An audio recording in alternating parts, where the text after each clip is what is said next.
A part of our daily living includes an important process in which people pass and receive information continuously is what we call communication. When you hear the word communication, what comes to your mind? Communication is a two-way exchange of information between two parties using common symbols. Today, we will learn how communication works. In order to become more effective communicators, we will also distinguish the different types of noises in communication. But now, let's look first at the different types of communication based on channel use. The first is verbal communication. The sharing of information between individuals using speech is known as verbal communication. In other words, it is a form of communication that involves the use of spoken words to convey a message. Improving your verbal communication skills can aid in the development of more positive relationships. Verbal communication serves as a variety of functions, the most important of which is relaying a message to one or more recipients. It can range from simple one-syllable sounds to complex debate, and it uses both language and emotion to achieve the desired effect. It can be used to educate, inquire about, debate, and discuss a wide range of topics. Good morning!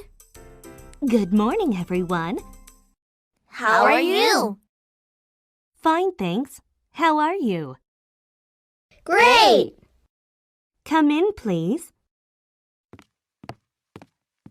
Nice to meet you. My name is Kate. Nice to meet you too. Nonverbal communication entails the exchange of nonverbal cues such as body, language, gestures, facial expressions, and even posture. It also establishes a conversation tone. Nonverbal communication can reveal your mood and aid in the interpretation of emotions by others. Can I get started for you today?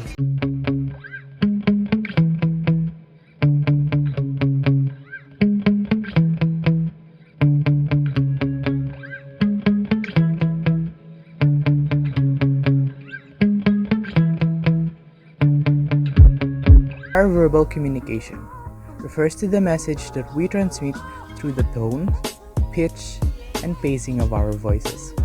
It is how we say something, not what we say. Bean! Harry, how wonderful to see you, dear. Bed's empty, no note, car gone. You could have died. You could have been seen. Of course, I don't... Now, let's move on to the 8 elements of communication. The sender, encoding, message, channel, receiver, decoding, feedback, and noise. The sender starts the process by sending a message. However, before the message can be sent, it must first be encoded. The sender then sends the message to the receiver after encoding the data. A channel is being used to send the message.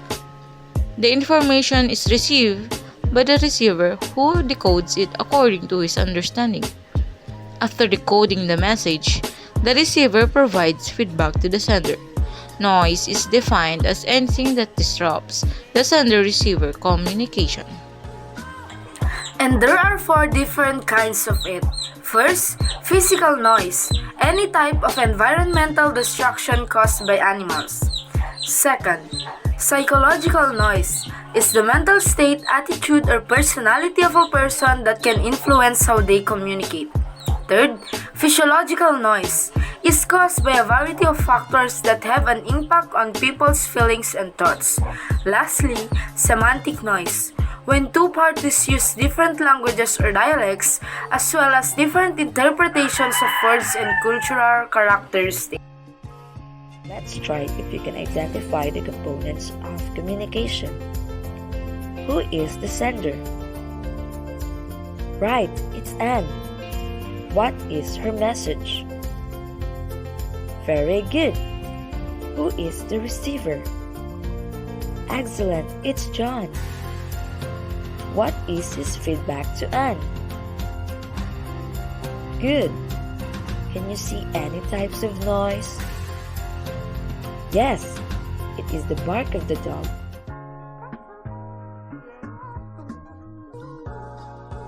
Transmission phase. To begin the transmission phase, the sender decides on the message, which is the information the sender wants to communicate. The sender translates the message into symbol or language, a process called encoding. Once encoded, a message is transmitted through a medium to the receiver. The medium is simply the pathway, such as phone call or letter, through which an encoded message is transmitted to a receiver. Feedback phase. The receiver, who now serves as the new sender, initiates the feedback phase. The receiver chooses which message to send to the original sender, encodes it, and sends it via a selected medium. The message might contain a confirmation that the original message was received and understood, or a restatement of the original message to make sure that it was clearly interpreted.